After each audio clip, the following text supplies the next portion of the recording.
Comme cela a été dit par Patrick Degeorge, effectivement, l'idée c'était peut-être d'intervenir de votre côté avec cette qualité d'urbaniste, en plus d'être philosophe, et peut-être de rentrer cette fois-ci sur cette relation entre vivant, ville, un peu ce qui est la thématique de la journée. Donc je vous passe la parole et le cas échéant, vous présenter plus en détail. Merci à vous. Merci à vous, bonjour tout le monde. Donc moi, oui, effectivement, je suis philosophe de formation, mais j'ai toujours bossé dans l'urbanisme. Euh, alors j'ai fait plutôt des choses étranges, donc je vais vous présenter juste après. Mais quand même, disons que j'ai propice cette volonté, qui a toujours été la mienne, de ne pas être un philosophe qui écrit des livres, mais plutôt un philosophe qui essaie de s'intéresser à qu'est-ce que ça veut dire, ce qu'on raconte en philosophie sur les manières d'organiser le monde. De faire ensemble, de travailler, tout ça. J'ai appris que dernièrement, ce que j'appelais cette philosophie pratique, certains l'appellent le design. En fait, c'est assez proche de ce qu'on pourrait appeler critique. Le design tout court d'ailleurs, ou le design social. Bon, je l'ai appris tardivement. Voilà, mais c'est pour vous expliquer un peu mon optique générale. L'autre chose que je peux vous dire, c'est que quand j'ai commencé à travailler en urbanisme, j'ai commencé à travailler à l'agence d'urbanisme de Lyon il y a un peu plus de 10 ans. Quand on faisait des journées d'études qui s'appelaient Nature en ville, c'était pas du tout pour parler de ce dont on est en train de parler ici, en fait.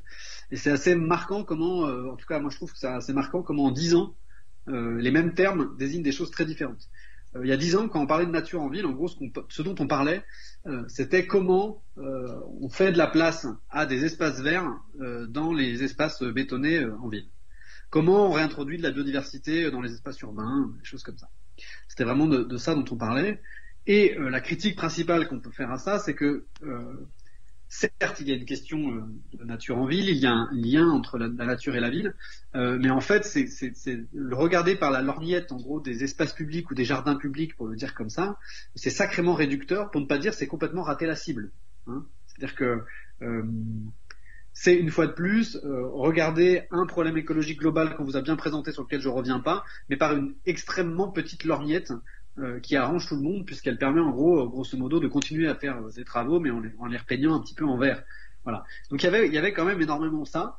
Et aujourd'hui, on voit bien la manière dont aujourd'hui vous posez les deux intervenants qui m'ont précédé posent le débat est tout à fait différente. Hein. On voit bien qu'il s'agit d'un problème global, d'une crise globale de la biodiversité. Voilà. Juste une chose que moi j'aime souvent à rappeler pour parler d'urbanisme, après je viens plus au sujet, mais c'est de rappeler ce que c'est que l'artificialisation des sols en France.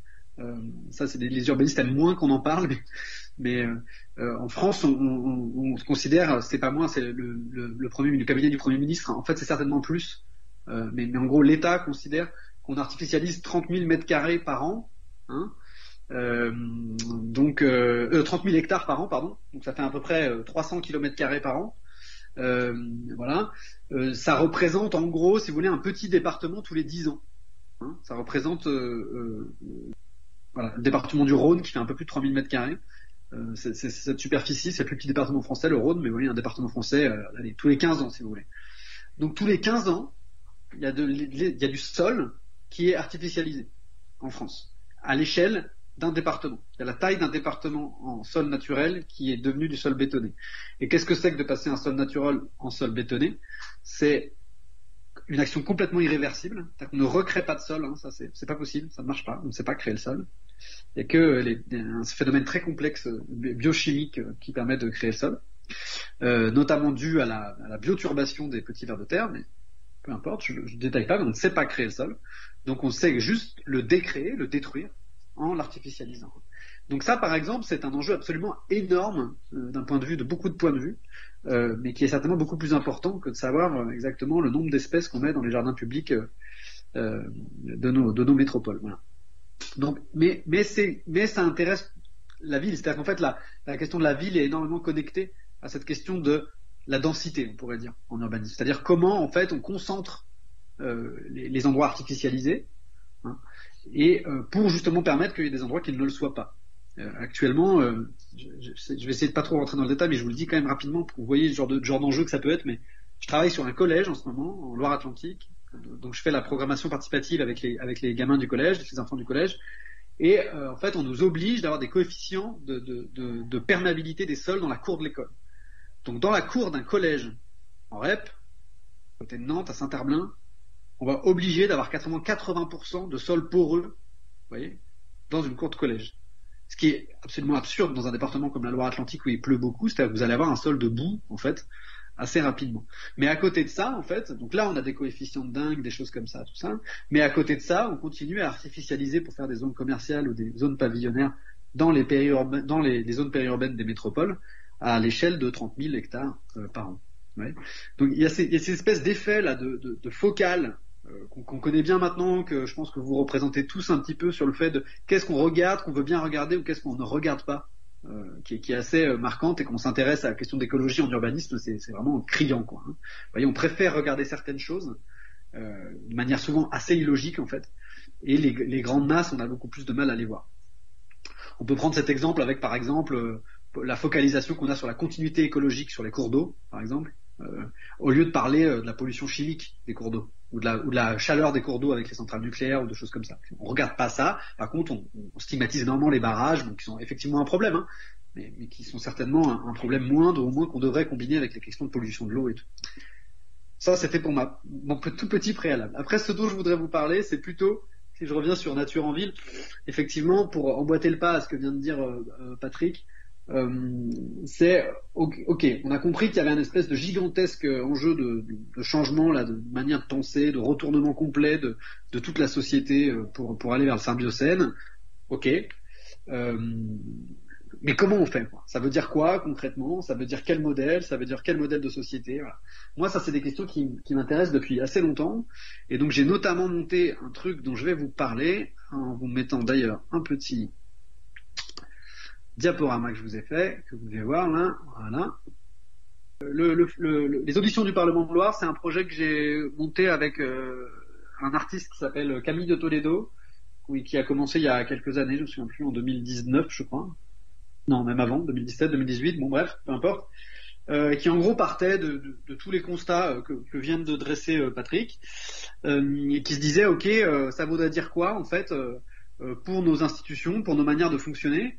Et comme vous voyez, moi effectivement je suis plutôt urbaniste, moi ce qui m'intéresse c'est comment on gère nos espaces de vie, et donc moi j'habite au bord de la Loire, donc mon espace de vie c'est la Loire. La Loire elle me traverse, je suis constitué de Loire, hein, je suis un élément du cycle de l'eau de la Loire. Et donc c'était effectivement comment on pourrait gérer cette Loire, là vous voyez ce gigantesque bassin versant que vous avez à gauche là, ce poumon là, qu'est la Loire. Comment on pourrait le gérer d'une manière symbiocénique, on pourrait dire. Voilà, ce serait à quoi ça ressemblerait. Et donc notre processus ça a été de faire un ensemble d'auditions. Tiens, je vous ai mis une jolie photo de la Loire. Voilà, c'est ça la Loire, hein, pour ceux qui ne voient pas. C'est un grand fleuve qui est endigué très large, donc qui est très large, qu'on aime souvent qualifier de sauvage, même si ça ne veut pas dire grand-chose. Mais... Et donc ce qu'on a fait en fait c'est ça, principalement.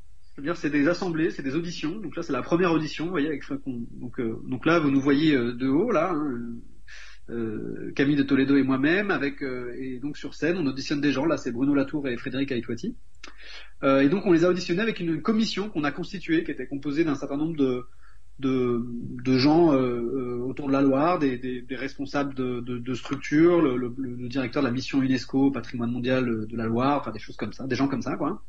Et donc on auditionnait des gens autour de ces questions dont je vais vous parler, et on a produit un rapport en gros. Et ce rapport c'est ce livre-là, qui s'appelle Le fleuve qui voulait écrire.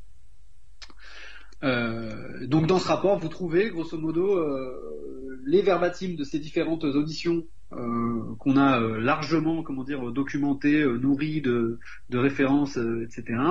Et vous trouvez également à la fin, j'y vais y venir, mais quelque part nos conclusions, on va dire, à la suite de ces différentes auditions. Donc grosso modo cette idée l'idée première des auditions, là, qu'on a un peu foré, cette question d'un soulèvement légal terrestre, c'est-à-dire qu'est-ce que ça voudrait dire en fait de retourner nos institutions en fait pour qu'elles puissent prendre en compte la réanimation de toutes ces ressources qu'on a considérées comme des ressources inertes, et donc qui est l'ensemble, en gros, de l'élément de la Terre autre qu'humain, on pourrait dire. Et en fait, cette question, elle est venue à nous pas exactement comme ça au début. Cette question, elle est venue un peu différemment, donc ça me permet de reposer un peu la problématique un peu différemment de la manière dont la posait Patrick, mais c'est finalement très proche, en vous disant qu'en fait, aux auditions du Parlement de Loire, elle est beaucoup venue par la question d'une épave qui a été retrouvée dans la Loire, et ça me permet de vous dire un peu concrètement qu'est-ce que ça pose comme problème aujourd'hui, la définition de la nature. Excusez-moi, c'est un peu fouillis ce que je vous raconte, mais quand on dit nature en ville, en fait, c'est quoi la nature? Ça veut dire quoi nature? Quand on dit que la Loire est un fleuve sauvage, ça veut dire quoi sauvage, en fait? Quand on dit que le fleuve de la Loire traverse la ville d'Orléans, la ville de Tours, et c'est la nature dans la ville, en fait, de quoi on parle? Et parmi nous, une bonne amie à nous, qui s'appelle Virginie Serna, qui fait partie de cette commission du Parlement de Loire, elle est archéologue, plongeuse dans la Loire, et donc elle a notamment travaillé sur cette épave, dont vous voyez un petit bout d'épave là d'un chaland, donc c'est un bateau qui a coulé au, je sais plus quand, 15e siècle je crois, dans la Loire, à côté de chez moi d'ailleurs, à Langeais, juste après Tours. Et donc cette épave, elle l'a fouillée, elle a trouvé sa cargaison, ça raconte plein de choses sur la navigation de Loire, c'est assez intéressant. Mais en fait, la question qu'elle se pose assez rapidement, c'est à quoi ai-je affaire aujourd'hui avec cette épave, en fait? Parce que cette épave, il se trouve qu'elle est colonisée. Donc ça fait quand même 5 siècles qu'elle est dans la Loire, et elle est colonisée par une espèce d'éponge qui est protégée, qui s'appelle Spongia lacustri, et qui a colonisé cette épave. Et donc ils vont décider, en fait, avec son équipe d'archéologues, de ne pas remonter l'épave. Et donc de la laisser, en fait, à l'endroit où elle est, comme support, en gros, un biotope, quoi, d'une espèce. Mais en fait, ce qui est intéressant à se poser comme question, c'est ce que je viens de vous dire juste avant, c'est-à-dire ce fait, est-ce que c'est un fait de culture, cette épave? Est-ce que c'est un fait de nature? Ou est-ce que c'est ce qu'on pourrait appeler un fait entrelacé? C'est-à-dire un fait qui est de nature et de culture. Ou un élément qui est de nature et de culture. Et en fait, c'est extrêmement difficile, quand on regarde philosophiquement un objet comme celui-ci, de répondre à la question de est-ce que c'est un fait naturel ou est-ce qu'un fait culturel. Ou dit encore autrement, la distinction entre ces deux termes pour parler d'un objet contemporain comme celui-ci à l'heure de l'Anthropocène ne fait plus sens. Il ne décrit plus rien, en fait, de sensé, quoi. Dire que c'est culturel ou dire que c'est naturel, en fait, ne fait plus vraiment sens. Et donc, ça nous amène vous voyez, ce bouleversement-là, il est quand même assez considérable, en fait. C'est-à-dire que si la modernité, elle est vraiment construite sur cette séparation entre la nature et la culture, et donc si on a des éléments de nature et de culture, en fait, quel statut ils ont, quelle voix au chapitre ils ont, etc., etc. Et puis comment ils se composent, où est-ce que ça s'arrête aussi? C'est-à-dire que est-ce que c'est l'éponge qui en tant que telle, en fait, doit avoir notre intérêt? Est-ce que c'est le biotope dont elle fait partie, l'épave, qui est mélangé du coup avec des éléments de nature, quoi qu'on appelle nature? Est-ce que c'est la Loire? Est-ce que c'est le bassin versant de la Loire? Est-ce que c'est vous voyez, la terre tout entière, etc., etc.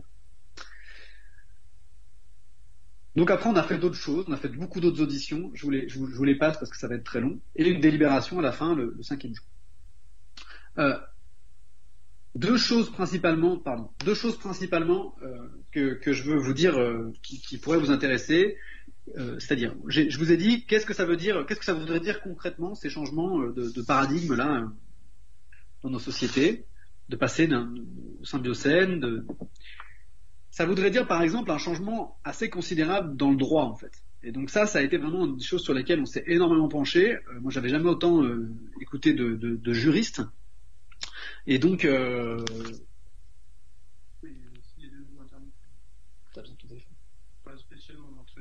okay. Pardon, excusez-moi. Qu'est-ce que ça veut dire dans le droit? Et donc, on a écouté des juristes. Et donc, particulièrement ces deux juristes là, que vous avez en photo sur la photo là qu'on a écouté, qui s'appellent Jacques Leroy et Marc Guénaud, son prénom, qui sont plutôt des spécialistes du droit animal. Et en fait, ce qui est intéressant avec eux, c'est que eux, ce qu'ils étudient d'habitude, c'est la question de la prolongation ou de l'élargissement du statut de personne ou de personnalité juridique en droit aux animaux. Et en fait, ce qu'on se rend compte en les écoutant, je vous le fais très rapidement, mais qui moi m'a assez fasciné, c'est qu'en fait, un jour, on a pris une décision qui est quasiment mondiale d'ailleurs, qui date à peu près du début du XXe siècle, qui est de considérer qu'il n'y aurait que deux grands types d'entités qui pourraient avoir le statut de personnalité juridique en droit. Et ce sont, les personnes humaines, alors, avec des flous sur jusqu'où va la personne humaine, au niveau de la mort par exemple ou au niveau du fœtus, mais voilà, la personne humaine, et en gros les entreprises, les groupements d'intérêt privés. Et donc c'est quand même un sacré choix qu'on a fait, et qui a des implications très très fortes. C'est-à-dire qu'on n'a pas choisi, par exemple, que les entités naturelles aient une personnalité juridique. Voilà. Et pourquoi c'est un choix très très fort? Parce que la personnalité juridique, elle implique un truc très très important, c'est qu'on reconnaît l'élément pour ses propres intérêts. Et ça, c'est très important. C'est-à-dire qu'aujourd'hui, on ne peut pas faire n'importe quoi avec la nature. Vous me direz, j'ai pas le droit de polluer n'importe comment, etc., etc. Quoique, hein.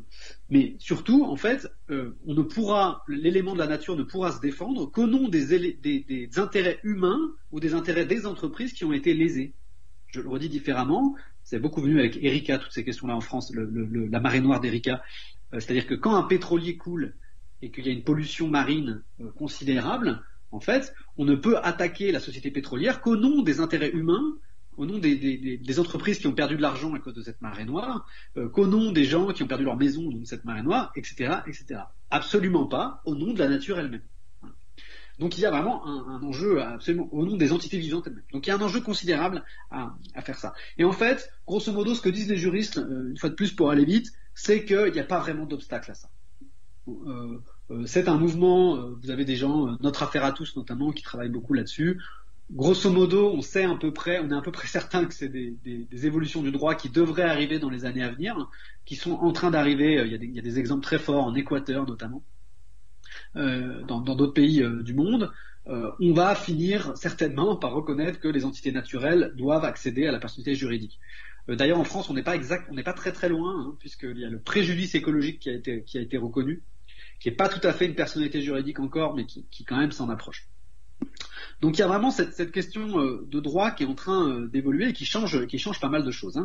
Donc je vous ai mis cette petite phrase qui résume vraiment la question. Si la loi a une personnalité juridique, elle deviendra un sujet de droit, et donc elle pourra en son nom propre faire valoir ses droits.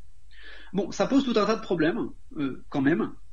Et un de ces problèmes, c'est celui-ci, c'est la question de la rémunération. C'est-à-dire qu'à partir du moment où la loi a une personnalité juridique, on pourrait considérer alors qu'elle aurait le droit également d'avoir un patrimoine, ce qui lui permettrait d'ailleurs de payer ses avocats, en quelque sorte. Et donc pourquoi finalement ne pas la rémunérer, en fait, par rapport au service écosystémique, un mot à la mode, qu'elle rend. C'est-à-dire qu'elle sert par exemple à refroidir nos centrales, ce qui est absolument nécessaire pour produire l'électricité avec laquelle on s'éclaire, on se chauffe, etc., etc. Bon, est-ce que EDF devra à l'avenir en fait payer un droit, payer une location en fait de la chaleur de l'eau qu'elle utilise et de la force de l'eau qu'elle utilise d'ailleurs également pour produire cette électricité. Bon, ça par exemple, on est certain à pas être tout à fait d'accord, dont moi. Je trouve que c'est extrêmement problématique. Mais on voit qu'à partir, j'ouvre le sujet juste pour vous dire cette chose-là. Et d'ailleurs, Patrick l'a un peu dit également, mais qu'en fait, à partir du moment où vous parlez de ce changement de paradigme, du fait que les entités naturelles peuvent avoir une personnalité juridique, être des entités à part entière, en fait, vous ouvrez la voie à différentes options politiques. Donc, en fait, vous ne réglez pas la question en quelque sorte. Vous la posez différemment, mais vous ne réglez pas la question. C'est-à-dire qu'à partir de cette question juridique différente, vous pouvez tout à fait imaginer un biocapitalisme le plus primaire, dans lequel en fait un certain nombre d'intérêts privés viendraient capter cette personnalité juridique, comme ils le font avec des entreprises en fait, et viendraient spéculer et étendre, je ne sais plus comment tu l'as dit Patrick tout à l'heure, mais tu l'as assez bien dit, c'est-à-dire étendre encore plus le domaine du capitalisme sur la nature en fait. Je referme cette parenthèse, mais il y a vraiment des grandes questions sur comment en fait ces entités juridiques qui seraient créées, en fait, elles s'administreraient. Et donc j'en viens à la deuxième grande question, qui pour moi est la question politique. Je sais pas si c'est bien de...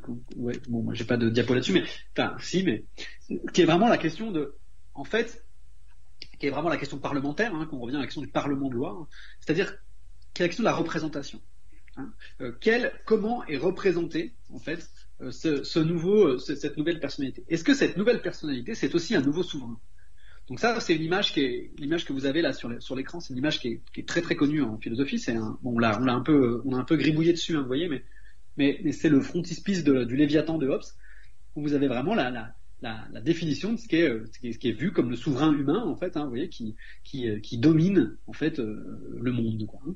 L'enjeu, c'est d'élargir ce souverain, c'est-à-dire que le souverain, celui qui a voix à la constitution du pouvoir, en fait, n'est plus seulement l'humain ou l'espèce humaine ou certains hommes blancs de l'espèce humaine, mais ce serait, en fait, un souverain plus large, qui serait l'entièreté du vivant, voire pourquoi pas la Terre elle-même, etc., etc.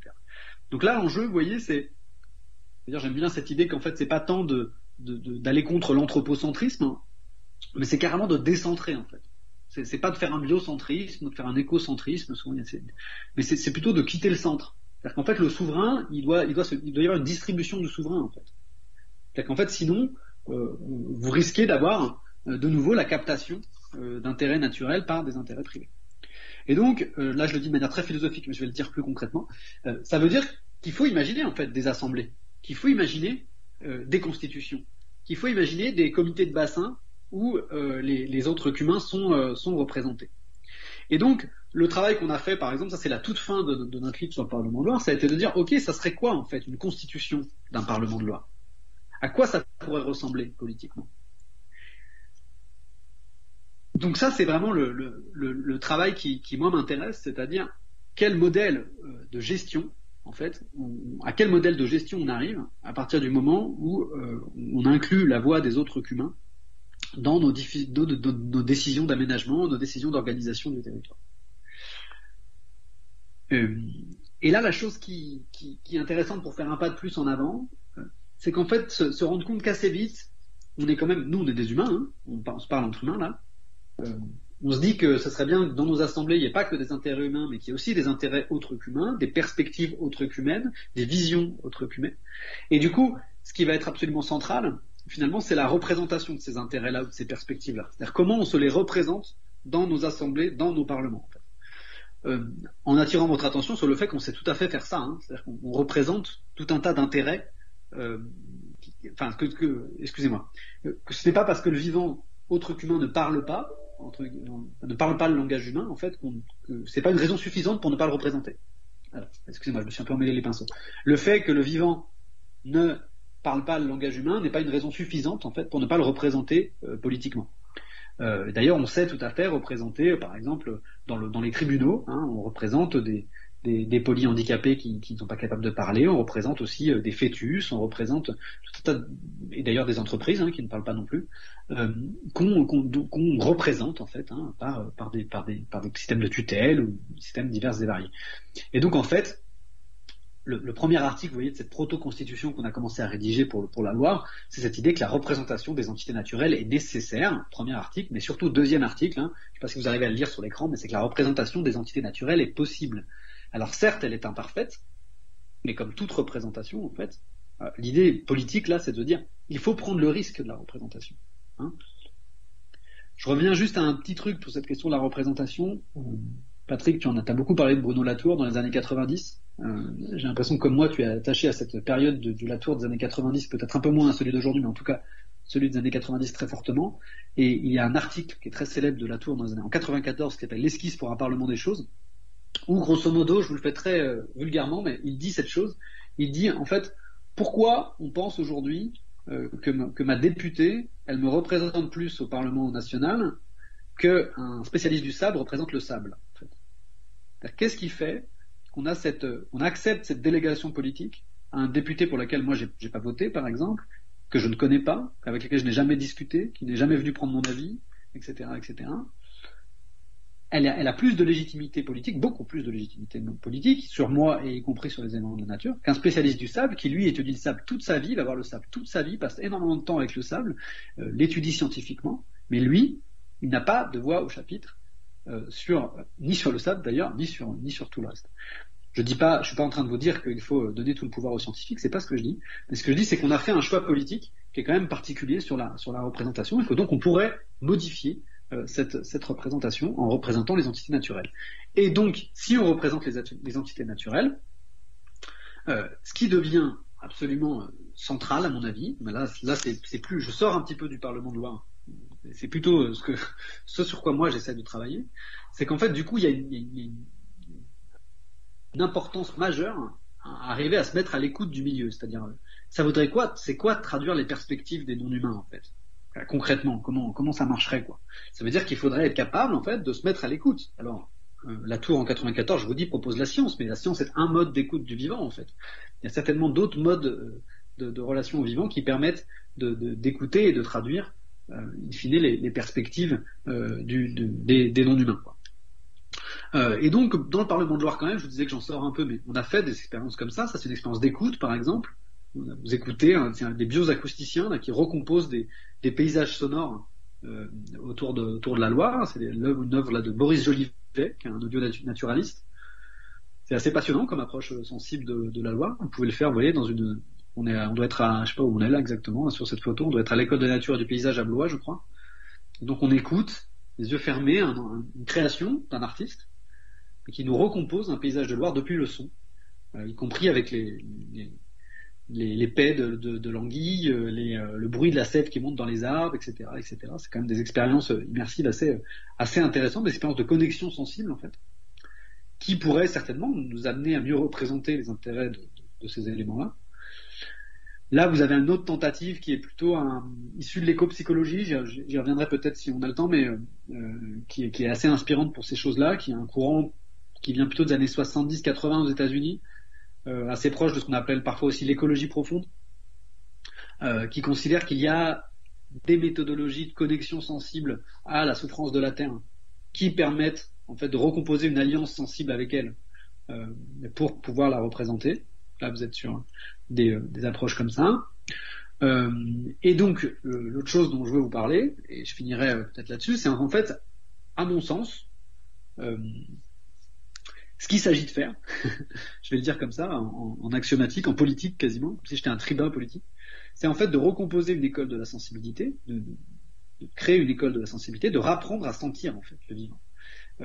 Patrick, tu l'as un peu dit, mais à mon avis, en fait, tous les édifices, je vais vous le dire autrement, tous les édifices juridiques, urbanistiques, politiques qu'on pourra créer, ils ne seront rien, pour moi, si on n'est pas capable de partir d'une sensibilité accrue au vivant et d'une acceptation qu'on pourrait représenter ce vivant. Et donc, il faut se rouler dans l'herbe, quoi. Je le dis de manière très concrète pour vraiment qu'on se fasse bien comprendre. Hein. Il s'agit d'y aller, en fait, hein, pour moi. On nous a coupé, hein. Patrick vous l'a dit, on l'a dit, tout le monde le dit. On est coupé de la nature. C'est vraiment la construction moderne, c'est une coupure. Et donc, il s'agit de contrer cette coupure-là. Moi, on m'a appris, si j'avais passé autant de temps à apprendre à me connecter à une prairie que j'ai appris à faire des dissertations en philosophie, certainement que j'aurais une toute autre approche de ce qu'est une prairie. Et donc, il y a cette école de la nature, de la traduction, de la compréhension des systèmes vivants, en fait, elle est entièrement à faire. Et donc, moi, ce que je fais aujourd'hui, avec pas mal d'amis, c'est ça, là, c'est un groupe, mais vous allez en voir, je pense, cet après-midi dans les présentations qui seront faites d'autres types d'exemples, en fait, hein, de groupes de gens qui essayent, en fait, des formes collectives pour se connecter au vivant autre qu'humain, essayer d'en comprendre, en fait, au sens sensible du terme, comprendre un certain nombre de choses, en acceptant qu'on ne comprend pas tout, qu'il y a certainement plein de biais, évidemment, que la représentation est toujours imparfaite, et d'après de créer des collectifs, des manières de discussion, en fait, pour confronter ces différents intérêts, les intérêts des poissons, les intérêts du sable, les intérêts des hommes, les intérêts des pêcheurs, etc., sur des cas réels. Je vais y revenir juste après. Donc, vous voyez, on fait ça, par exemple, c'est un truc que j'ai organisé l'année dernière qui s'appelait le Laboratoire des attachements, dans lequel, vous voyez, ce qu'on fait, c'est un espèce d'ensemble de pratiques, c'est une espèce de syncrétisme, vous voyez, entre différentes pratiques de connexion à la nature. Je ne sais pas si vous voyez bien le programme, là, par exemple le Shirin-yoku, là, qui est une pratique japonaise des bains de forêt, je ne sais pas si vous voyez un peu ce truc-là, des questions plus, des pratiques plus chorégraphiques, des explorations vraiment plus du druidisme par exemple, de paganismes locaux, de connexion avec les esprits, enfin des choses plus ou moins différentes, plus ou moins spirituelles, j'allais dire, ou ésotériques, mais dans lesquels on pourrait tout à fait inclure des perspectives scientifiques. Hein. On le fait pas on discrimine positivement les modes de connaissance, on va dire, mais on pourrait vraiment les inclure également pour essayer de voir comment l'ensemble de ces manières de connaître sur un jardin, donc là tout se passe dans ce jardin-là, vous voyez, hein, enfin c'est pas celui-là, mais bref, peu importe, tout se passe dans un jardin. C'est des explorations collectives, on est une quarantaine, on va tous explorer le même jardin avec différentes techniques, et le lendemain, le dimanche, on tente un conseil, et on voit, en fait, à partir du moment où on se pose des questions d'aménagement, on se pose des questions d'organisation de l'espace, en fait, qu'est-ce qui se passe si on se met à représenter les différents vivants en présence, ou les différents vivants qu'on a jugé utile de représenter. On fait cette test-là. Pour l'instant, on balbutie, hein, on est au CP de cette école-là, on est à la maternelle même de cette école-là. Mais voilà un petit peu ce que moi j'essaye avec le lichen par exemple, mais il y a d'autres groupes qui testent ça en France. Et enfin, je voudrais, pour finir cette présentation, je voudrais vous dire, essayez de vous représenter. Souvent, ce qu'on me demande quand je présente tout ça, la première question qu'on me pose, c'est ah ouais, mais du coup, dans ton boulot d'urbanisme, c'est ça que tu fais en fait. C'est ça que tu proposes à tes commanditaires en fait comme méthode. Alors, la réponse est évidemment non. C'est-à-dire que je vais pas je ne propose pas ça à mes commanditaires. Attendez, j'essaye d'arrêter le partage. Évidemment, je ne propose pas ça à mes commanditaires respectifs, mais c'est bien la perspective vers laquelle j'essaye d'aller. Alors, je dis évidemment parce que je suis pas tout à fait certain que les différentes collectivités pour lesquelles je travaille aujourd'hui, elles sont prêtes à imaginer ce genre de choses. Je suis même pas certain d'ailleurs que ce soit souhaitable, puisque elles sont pas du tout au point, ces méthodologies en fait. Hein. Moi je suis plutôt un spécialiste de la concertation, vous voyez, la concertation j'en ai fait depuis longtemps, j'ai des méthodes qui sont rodées, c'est des méthodes qu'on fait en France depuis des années et des années, sur lesquelles il y a une documentation scientifique, des chercheurs qui ont travaillé. Donc c'est intéressant, mais les méthodologies que je vous décris là avec le lichen par exemple, hein, des méthodologies de connexion sensible à l'espace qui permettent d'en traduire les différentes perspectives possibles dans des assemblées pour prendre des décisions sur l'organisation de l'espace, j'en vois pas beaucoup en fait. Hein. Et donc, l'idée c'est plutôt de travailler ça aujourd'hui dans ce que j'ai appelé l'école de la nature, l'école de la sensibilité, pour dans quelques années arriver en fait à le faire rentrer dans les pratiques d'aménagement du territoire, y compris dans les pratiques urbaines. Et ce sur quoi je voudrais finir, c'est ça pourrait ressembler à quoi en fait? Eh bien, représentez-vous par exemple un cas typique d'aménagement aujourd'hui qui serait le contournement d'un barrage. Je prends souvent cet exemple parce qu'il est arrivé à côté de chez moi et c'est des questions que je connais plutôt bien. Donc on est sur un cours d'eau. Il y a des lois en France, je vous passe les détails, mais qui disent qu'il faut rétablir la continuité écologique des cours d'eau. Hein. Donc les communes, les collectivités sont obligées de le faire. Hein. Donc il faut rétablir la continuité piscicole et sédimentaire dans les cours d'eau en France. Donc les collectivités sont obligées de le faire. Donc aujourd'hui, comment on fait en fait quand on a ce cas-là? Donc on a un barrage avec un moulin par exemple, imaginons. Hein. Comment on fait? Eh ben en fait, c'est des luttes d'intérêt humain, pardon. Donc, on va voir l'intérêt des bateliers, par exemple. C'est-à-dire qu'il y a des gens qui font du bateau juste au-dessus et qui n'arrivent pas à passer le barrage, donc eux, ils sont intéressés pour qu'on puisse passer le barrage. Donc il y a leur intérêt à eux. Il y a l'intérêt des pêcheurs. Et dans l'intérêt des pêcheurs, il y a l'intérêt des pêcheurs qui pêchent la truite et il y a l'intérêt des pêcheurs qui pêchent le silure, c'est-à-dire les prédateurs de la truite. Ils n'ont pas les mêmes intérêts, parce que les pêcheurs de silure, eux, ça les intéresse beaucoup qu'il y ait des barrages, parce que ça piège les autres poissons, et du coup, il y a plein de silures à cet endroit-là. Donc la pêche sportive, elle est plutôt pour les barrages, etc., etc., etc. Bon, je ne fais pas tout le topo, mais la discussion, elle se fait. Beaucoup d'ailleurs en local, c'est beaucoup le maire en fait qui pilote ce genre de choses, ou le président du petit syndicat mixte local qui va piloter ces trucs-là, et qui va prendre des décisions, mais qui sont des décisions hyper lourdes de conséquences en fait. C'est-à-dire qu'il va décider d'arraser le barrage, par exemple, ou qu'il va décider, araser ça veut dire supprimer, de supprimer le barrage, ou qu'il va décider de le contourner. À côté de chez moi, c'est ce qui s'est passé. C'est 1 500 000 euros de travaux, avec le ravage d'une prairie, la découpe de 150 arbres, etc., etc., ouais, pour contourner le barrage par une rivière de contournement, ou créer des passes à poissons, ou voilà, il y a différentes solutions techniques. Mais vous voyez bien qu'en fait, ce qui est hyper intéressant dans ce cas-là, ce qui est hyper intéressant, c'est de se dire, mais comment on pourrait faire différemment? Est-ce qu'on n'est pas à un moment là où on pourrait imaginer qu'en fait, dans la discussion politique, dans la scène politique à laquelle on a affaire, il faudrait introduire les éléments autres qu'humains, les intérêts des autres qu'humains, puisqu'on est censé faire ça pour les poissons et les sédiments en fait. Mais l'idée de la loi, l'idée qui amène à cette loi sur la continuité écologique, en fait, n'a pas de suite dans la manière dont on prend les décisions localement par rapport à cette continuité écologique. Et donc à quoi ça pourrait ressembler? Ça pourrait ressembler à une scène politique dans laquelle il y a des représentants qui viennent traduire en fait les différents éléments de la nature. Donc là-dessus, il y a plusieurs modèles. Je ne rentre pas exactement dans les détails, mais on pourrait représenter en groupe. C'est-à-dire qu'on peut avoir c'est le cas par exemple très connu du Whanganui en Nouvelle-Zélande, où il y a donc c'est un fleuve en Nouvelle-Zélande qui a une instance de représentation où les éléments non humains du fleuve, en fait, les intérêts non humains du fleuve sont représentés mais en groupe. C'est-à-dire que vous avez 30 humains qui représentent tous les intérêts non humains, voilà, sans distinction d'espèces. Ça, c'est un type de représentation. Donc, vous aurez des humains qui représentent l'intérêt des bateliers, l'intérêt du paysage, l'intérêt du maire, l'intérêt du pêcheur de silure, etc., etc. Mais vous aurez aussi des personnes dans la discussion qui représentent les intérêts de la nature, en quelque sorte.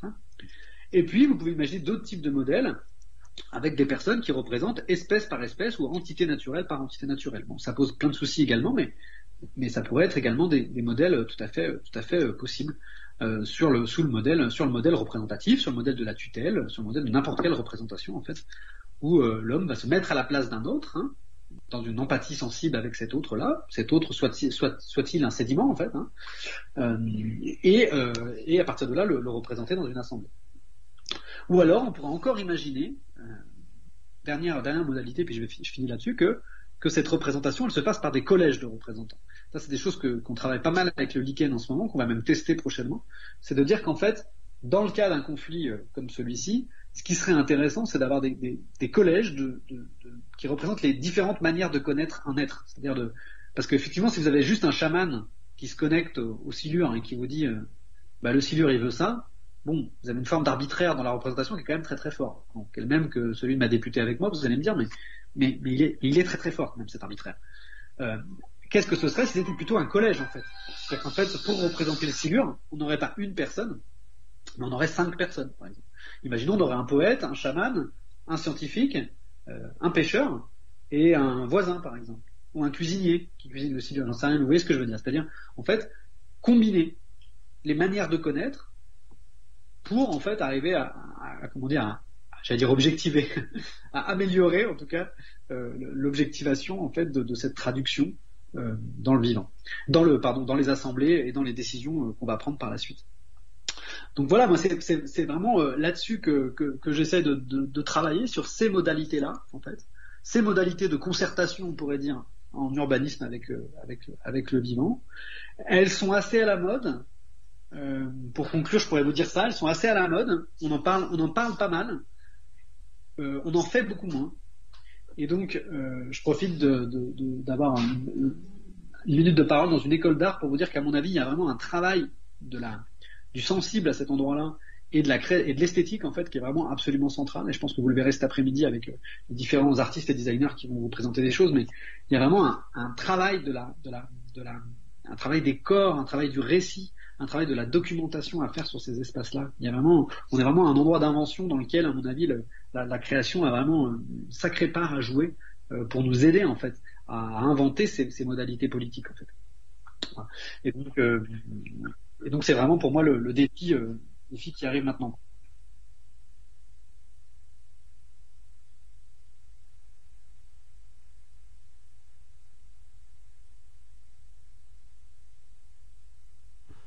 Donc, est-ce qu'il y aurait quelques questions qui pourraient se poser par rapport à cette dernière intervention?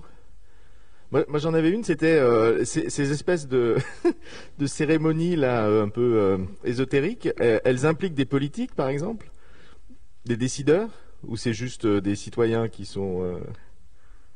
Pour l'instant, je ne l'ai pas fait, mais on va le faire plutôt avec le prochain. Là. On va tester une méthode controverse spécifique là. Dans lequel il y aura les élus du village qui viendront jouer leur propre rôle. Ouais. Oui, ce serait pas tant de jouer leur rôle, ce serait d'être d'être imprégné des conséquences sur le site lui-même. Si on fait un barrage, qu'on se mette dans la plaine qui va être recouverte, ou je sais pas. Enfin, Ça pourrait être des dimensions intéressantes. Donc, oui, une question. Merci. Merci pour votre intervention. J'ai une question sur les questions de droit des autres vivants, en quelque sorte, la Loire par exemple. Est-ce qu'il a été fait, alors soit dans le cadre du Parlement, soit dans un autre cadre, dans un laboratoire ou autre, des simulations pour entrevoir ce que donnerait une évolution du droit, en dotant la nature de droit, sur l'ensemble des organisations humaines et de la société dans son ensemble? Oui, alors oui, vous avez beaucoup de travaux là-dessus en ce moment. C'est un domaine qui est extrêmement riche en ce moment. Je vous renvoie à un livre dont vous parlez, dans lequel vous avez beaucoup de références sur ces questions-là. Je vous renvoie aux travaux d'Éric Cabanès et de Notre Affaire à tous. Je vous renvoie à Sarah Van Huxem, avec qui on a pas mal travaillé, qui est une chercheuse de droit qui a travaillé sur ces questions-là. Donc oui, il y a beaucoup de choses, là-dessus, avec, je le redis, mais énormément de flou sur la question du patrimoine. En fait, c'est la grande question qui se pose, hein. Soyons sincères, en fait. On est à peu près tous d'accord dans les philosophies du droit et dans l'évolution du droit sur. Enfin, on n'est pas tous d'accord. Hein. Il y a un consensus qui se fait en tout cas dans le droit sur le fait d'étendre la personnalité juridique de l'entité nationale, avec en fait l'entité naturelle, hein, les bassins, taille, comme ça. Il y a cette idée-là qui est assez forte et qui fait une forme de consensus. Par contre, ce qui ne fait pas du tout consensus, qui n'est pas du tout tranché, c'est la manière dont se structurera en fait cette personnalité juridique, quoi. Qu'elle pourra collecter, en fait, quel statut elle aura.